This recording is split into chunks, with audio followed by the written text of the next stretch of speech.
केंद्रीय कैबिनेट ने खरीफ फसलों के न्यूनतम समर्थन मूल्य यानी एमएसपी की घोषणा कर देश के किसानों को यही संदेश दिया है कि वे परंपरागत फसल चक्र से निकलकर फसल विविधीकरण की दिशा में आगे बढ़े और उन फसलों को प्राथमिकता के आधार पर उगाए जिनकी देश में कमी हो जाती है।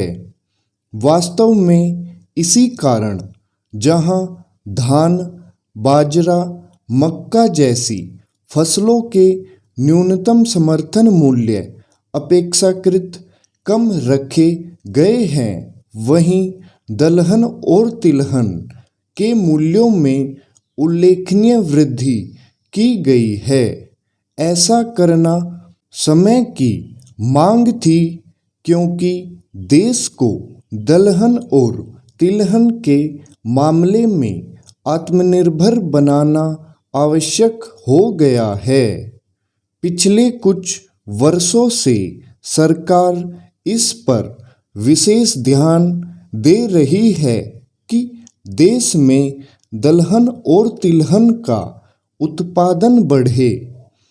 दलहन के मामले में तो एक हद तक सफलता मिली है, लेकिन तिलहन उत्पादन में कुछ कामयाबी मिलने के बावजूद देश अभी भी लक्ष्य से पीछे चल रहा है। इसका परिणाम यह है कि प्रति वर्ष करीब 1 लाख करोड़ रुपए खाद्य तेल के आयात पर खर्च करने पड़ते हैं। भारत सरीखे कृषि प्रधान देश के लिए यह आदर्श स्थिति नहीं कि बड़े पैमाने पर खाद्य तेल का आयात करना पड़े।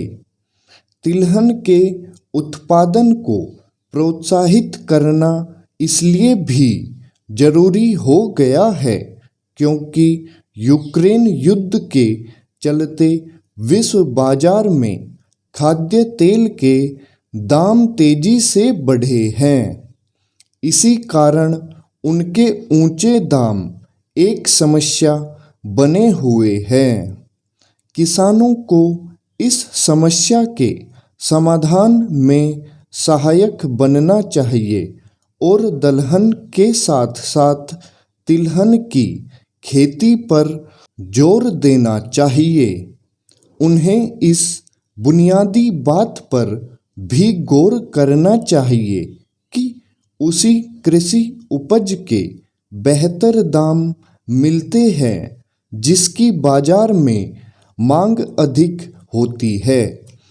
यह सही है कि किसानों के लिए धान उगाना आसान होता है, लेकिन इसकी अनदेखी नहीं की जानी चाहिए कि कई बार उसकी उतनी मांग नहीं होती जितना उत्पादन किया जाता है।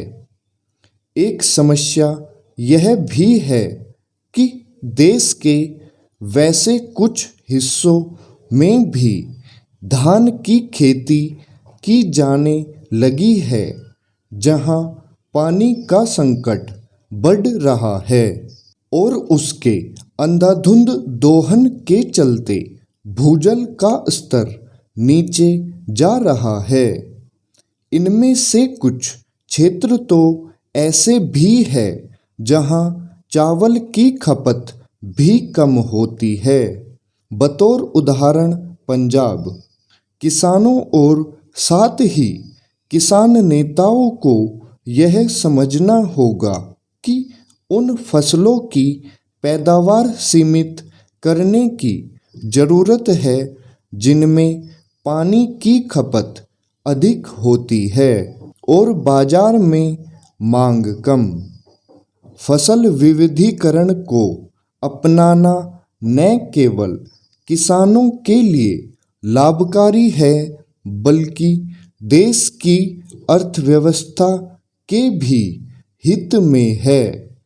यह एक तथ्य है कि महंगाई देश की अर्थव्यवस्था को बुरी तरह प्रभावित करती है और इसमें अक्सर कृषि उत्पादों की अहम भूमिका होती है। स्टॉप।